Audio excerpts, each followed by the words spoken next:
चला सगळ्यांनी टाका क्रमांक 4 बहुव्रीही समास। क्रमांक 4 बहुव्रीही समास। क्रमांक 4 बहुव्रीही समास।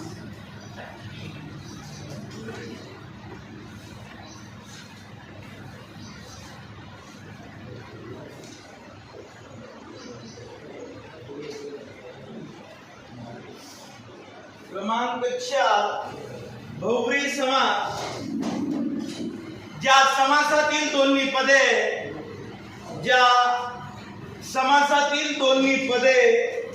महत्वाची नसून ज्या समासातील दोन्ही पदे महत्वाची नसून ज्या समासातील दोन्ही पदे महत्वाची नसून तिसऱ्या पदाला महत्व प्राप्त होते। तिसऱ्या पदाला महत्व प्राप्त होते। तिसऱ्या पदाला महत्व प्राप्त होते तेव्हा त्यास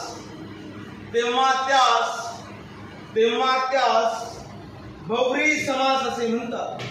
तेव्हा त्यास बहुव्रीही समास असे म्हणतात। तेव्हा त्यास बहुव्रीही समास असे म्हणतात। स्टार करून आहे लिहायचे। बहुव्रीही समासाचे उदाहरण। बहुव्रीही समासाचे उदाहरण। बहुव्रीही समासाचे उदाहरण बनलेला सामासिक शब्द। बहुव्रीही समासाचे उदाहरण बनलेला सामासिक शब्द विशेषणाचे कार्य करतो। विशेषणाचे कार्य करतो। विशेषणाचे कार्य करतो। विशेषणाचे कार्य करतो।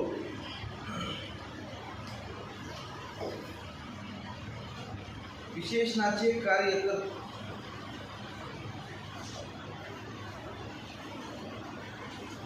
बघा आता बहुव्रीही समास म्हणजे काय बघायचे आपल्याला।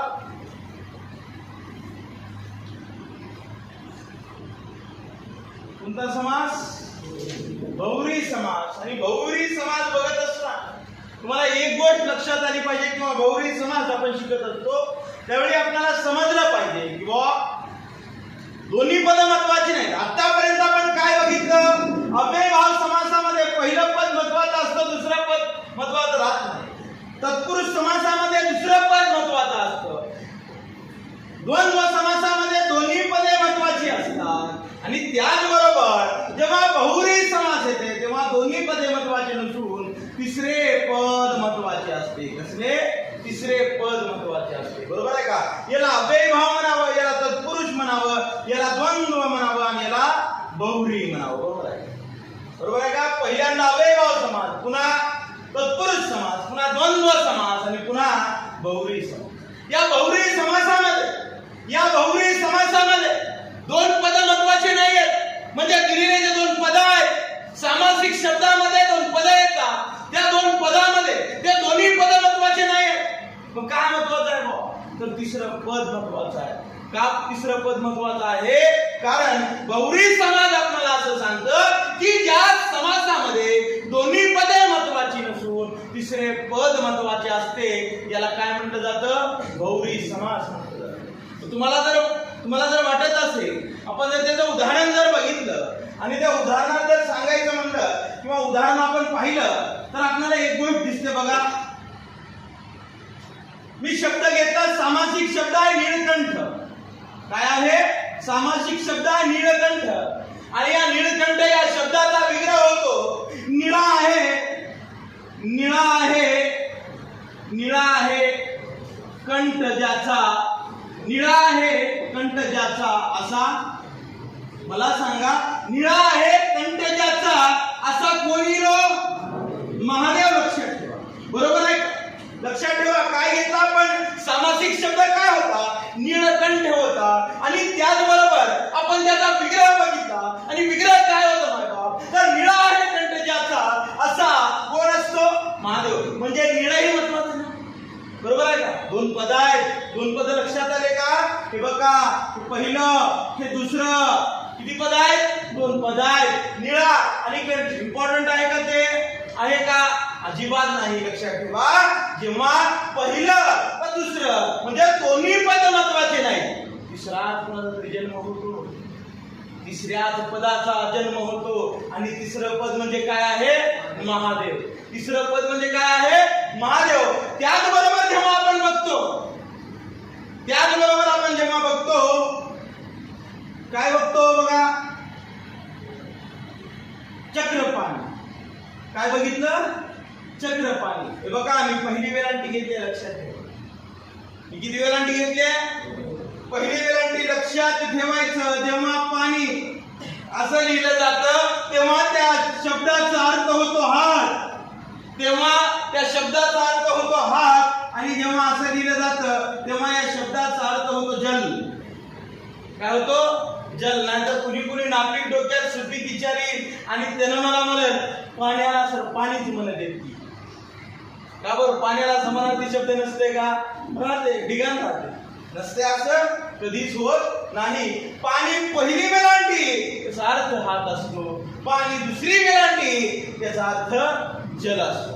बरोबर आहे का? मग पुन्हा बघूया आपण शब्द घेतलाय चक्रपाणी. काय घेतला शब्द आपण? चक्रपाणी. मग चक्रपाणी काय म्हणते बघा, याचा विग्रह कसा होईल? चक्र आहे ज्याच्या हाती, चक्र आहे ज्याच्या हाती असा. सांगा मला कोण? तर तो आहे विष्णू. कोण? विष्णू. बरोबर आहे का? कोण आहे? विष्णू आहे. लक्षात ठेवा, म्हणजे चक्रपाणी. चक्र आहे त्याच्या हाती असा कोण? विष्णू. म्हणजे चक्रालाही महत्व नाही आणि हातालाही महत्व नाही. ना चक्र महत्वाचा आहे ना हात महत्वाचा आहे. महत्वाचं काय आहे? तर महत्वाचं आहे तिसरं पद. आणि तिसरं पद काय आहे? तर तिसरं पद विष्णू आहे. तिसरं पद काय आहे? तर विष्णू आहे.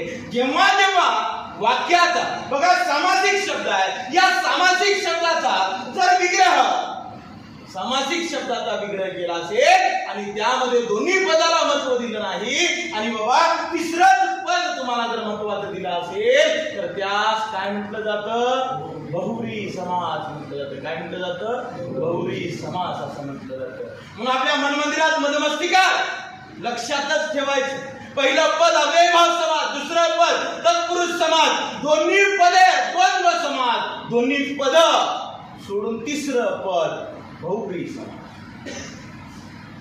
बरोबर आहे का? लक्षात ठेवा. त्याच्यामुळे बघा, बहुव्रीही समास जेव्हा दोन्ही पद महत्वाचे नसतात तेव्हा तिसरे पद महत्वाचे असते. आणि ज्या सामासिक शब्दामध्ये तिसरे पद महत्वाचे निघते किंवा तिसरे पद महत्वाचे असते त्याला काय म्हटलं जातं? बहुव्रीही समासाचे उदाहरण असं म्हटलं जातं. समजते का? कळते? ओके. इंडिया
घेतलं.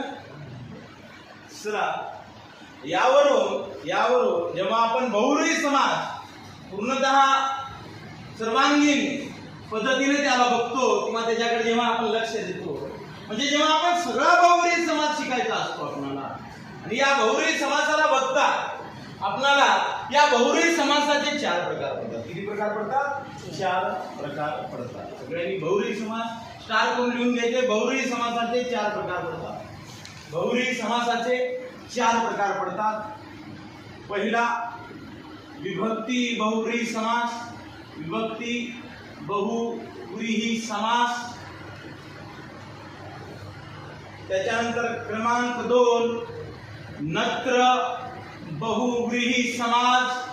नत्र बहुव्रीही समास. त्याच्यानंतर तिसरा सहबहुव्रीही समास. सहबहुव्रीही समास.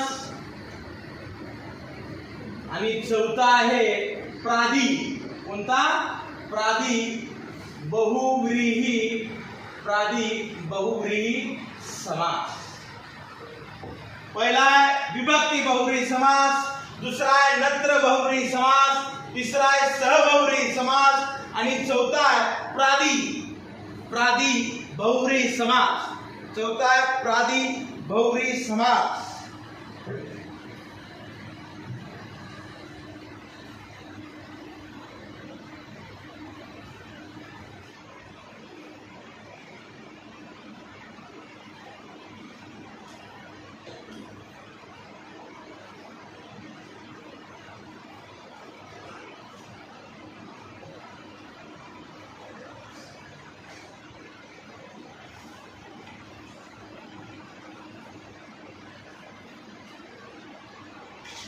लिहिलो.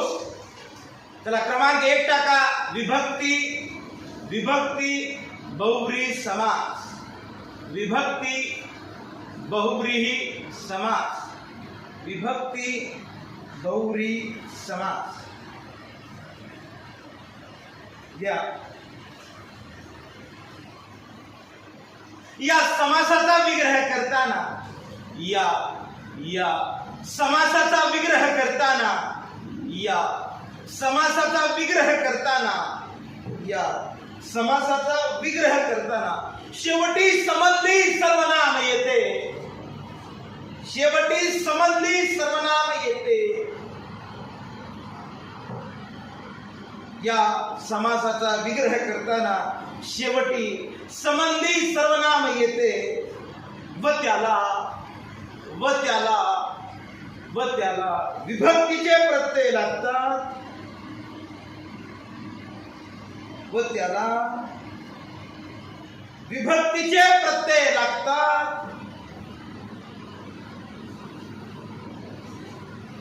व त्याला विभक्तीचे प्रत्यय लागतात. म्हणून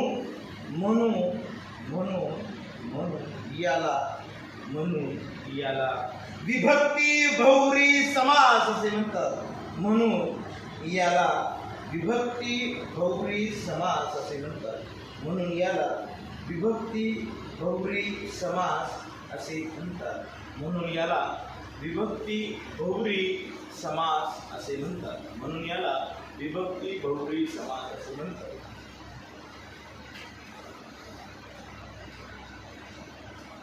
बघा चला आता इकडे लक्ष द्या थोडंसं.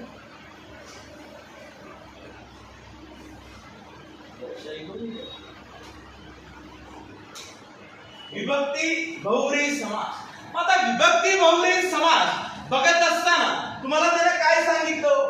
या समासामध्ये, बरोबर आहे का, या समासामध्ये काय महत्वाचं आहे हो?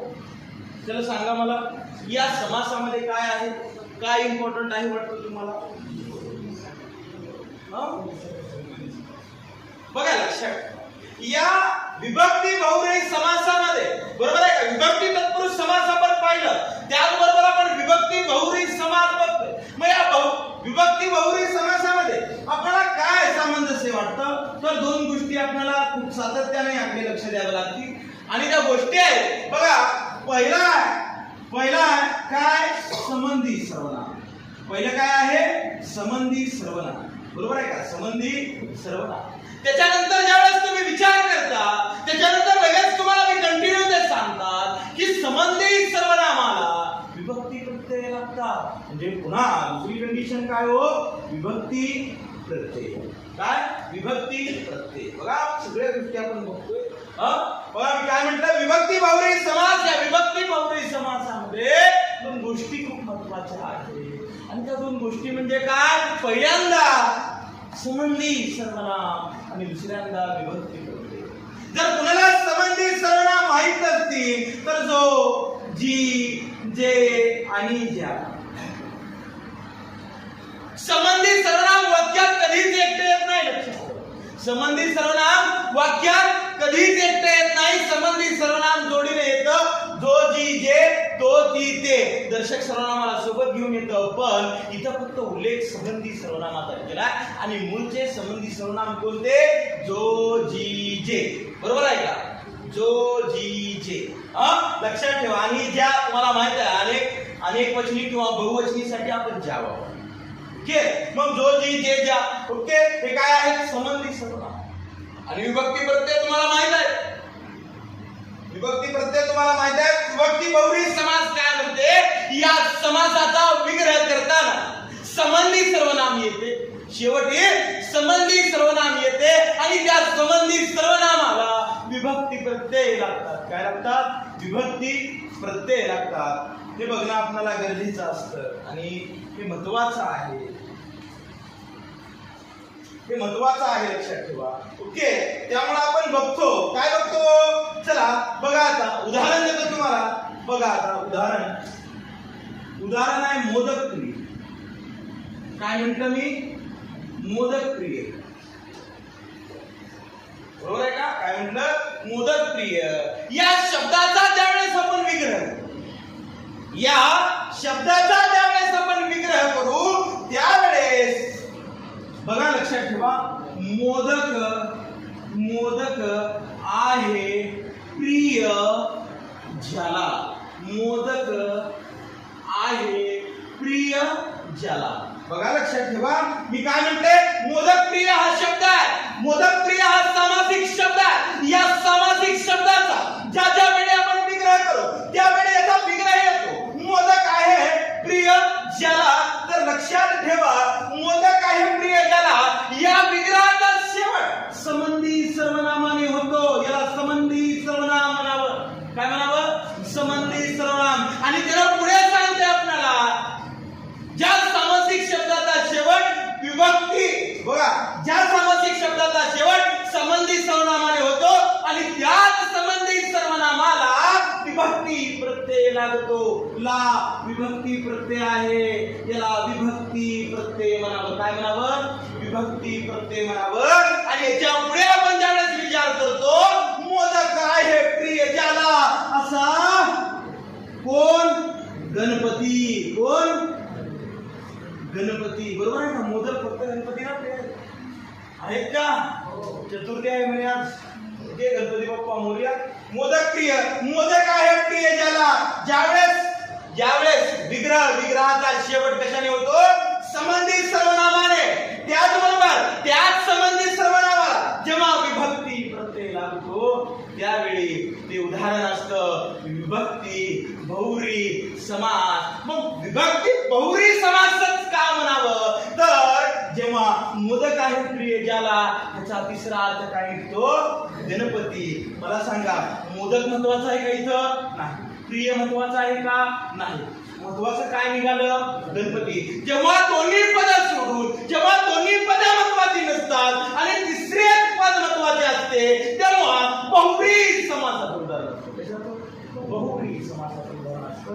म्हणून बहुव्रीही समास म्हणजे काय? तर गणपती. बरोबर आहे? समजतंय? विभक्ती बहुव्रीही समास ज्याचा शेवट संबंधी सर्वनामाना आहे आणि ज्याला विभक्ती प्रत्यय लागतात. त्या पलीकडे आपण ज्यावेळेस जातो त्यावेळेस दोन्ही पद महत्वाचे नसून तिसरं पद महत्वाचं असतं. माय बाप, म्हणून तिसरं पद काय निघालं? गणपती. म्हणून याला बहुव्रीही समास म्हणावं. ओके, म्हणून याचं पूर्ण नाव काय पडलं? विभक्ती बहुव्रीही समास. कळतंय? ओके, शब्द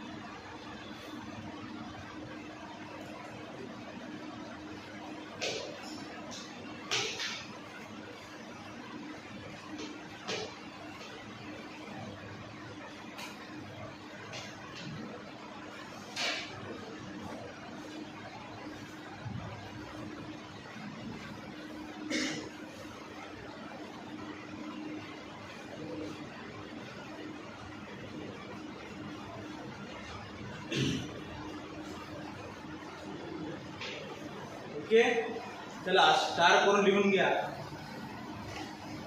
विभक्ती बहुव्रीही समासाचे एकूण 2 उपप्रकार पडतात. विभक्ती बहुव्रीही समासाचे एकूण 2 प्रकार पडतात.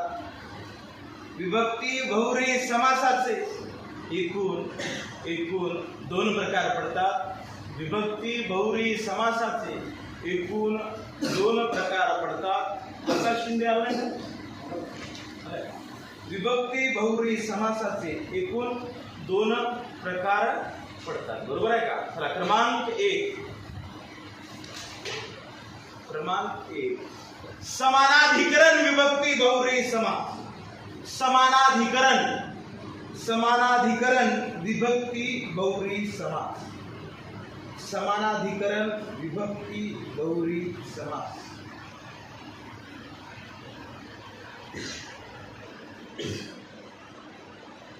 समानाधिकरण विभक्ती बहुव्रीही समास.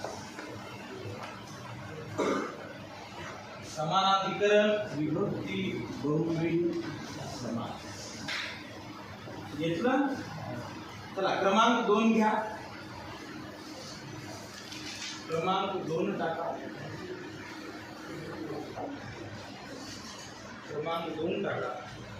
व्याधिकरण विभक्ती बहुव्रीही समास. क्रमांक 2 टाका. व्याधिकरण विभक्ती बहुव्रीही समास.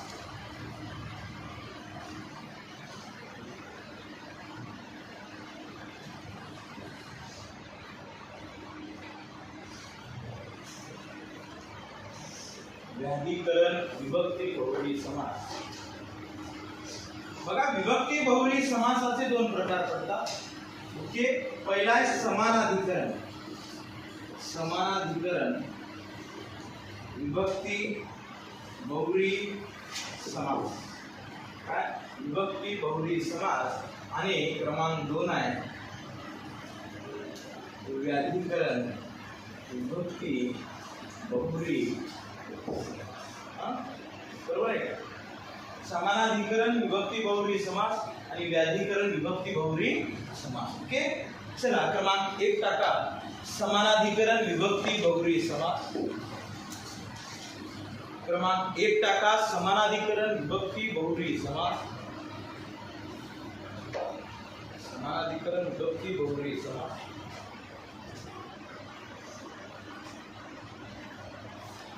या समासामध्ये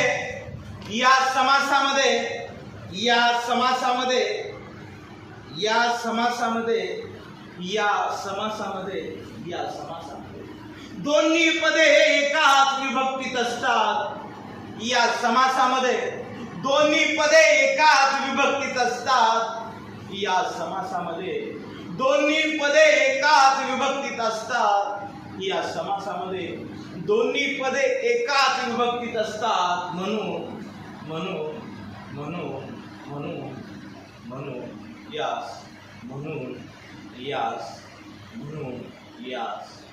म्हणून यास समानाधिकरण विभक्ती बहुव्रीही समास असे म्हणतात. म्हणून यास समानाधिकरण विभक्ती बहुव्रीही समास असे म्हणतात. म्हणून यास समानाधिकरण विभक्ती बहुव्रीही समास असे म्हणतात. म्हणून यास समानाधिकरण विभक्ती बहुव्रीही समास असे म्हणतात. बघा आता काय घेतोय आपण? समानाधिकरण. बरोबर आहे. काय म्हणतोय? दोन्ही पदे कसे असतात? एकच. म्हणजे दोन्ही पदे जे आहेत ते एकाच विभक्तीत असतात. मग आता कसं एकाच विभक्तीत असतात तर आपण बघूया. सगळ्यांनी इकडे लक्ष द्यायचं.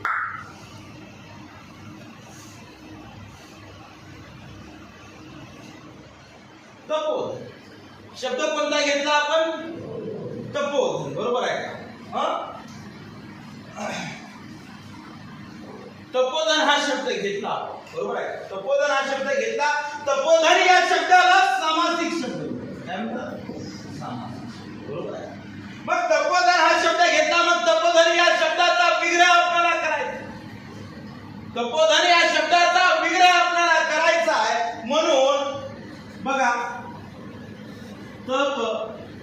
तप हेच धन ज्याचे, तप हेच धन ज्याचे.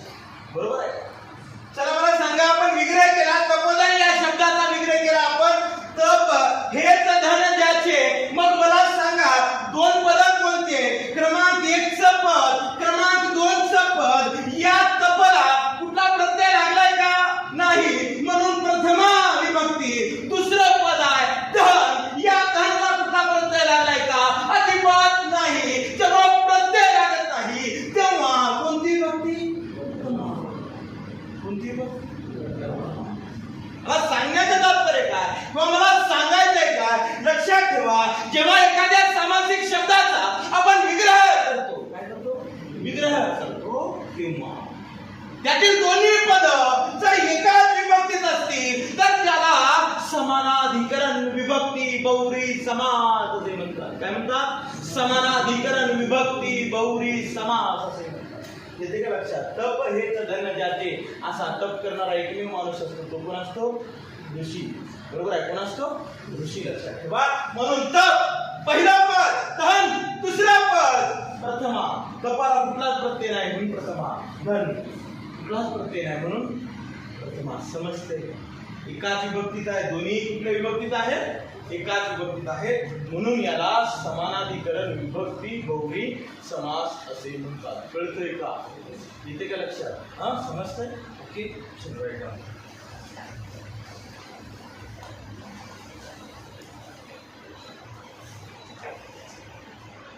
येऊ न बघता एवढं बघावं लागतंय ना. मूर्खा.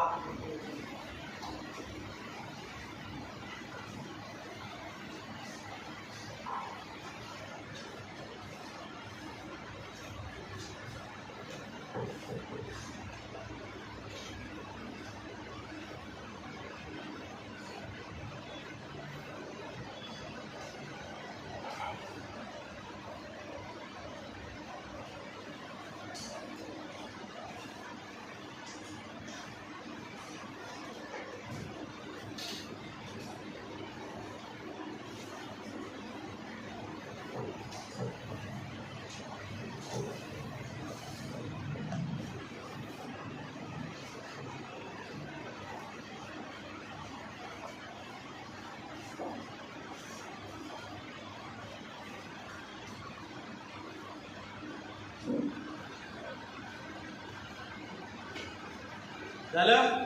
चला, क्रमांक 2 व्याधीकरण विभक्ती बहुव्रीही समास. व्याधीकरण विभक्ती बहुव्रीही समास.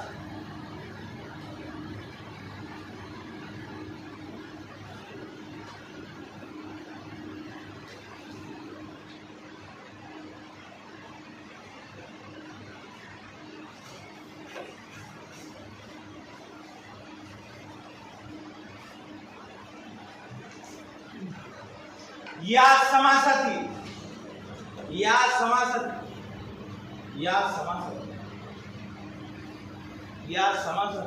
दोन्ही पदे वेगवेगळ्या विभक्तीत असतात. या समासातील दोन्ही पदे वेगवेगळ्या विभक्तीत असतात. या समासातील दोन्ही पदे वेगवेगळ्या विभक्तीत असतात. वेगवेगळ्या विभक्तीत असतात. म्हणून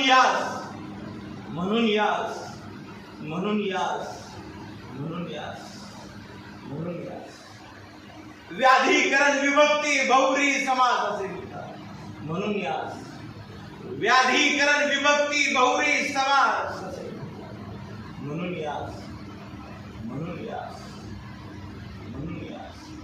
व्याधीकरण विभक्ती बहुव्रीही समास असे म्हणतात.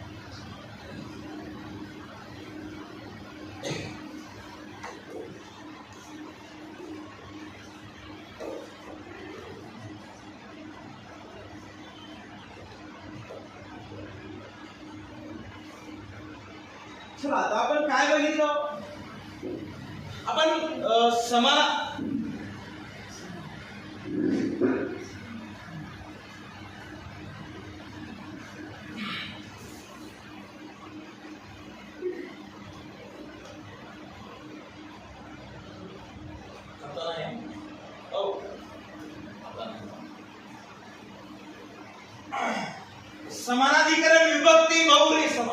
विभक्त, बरोबर आहे का?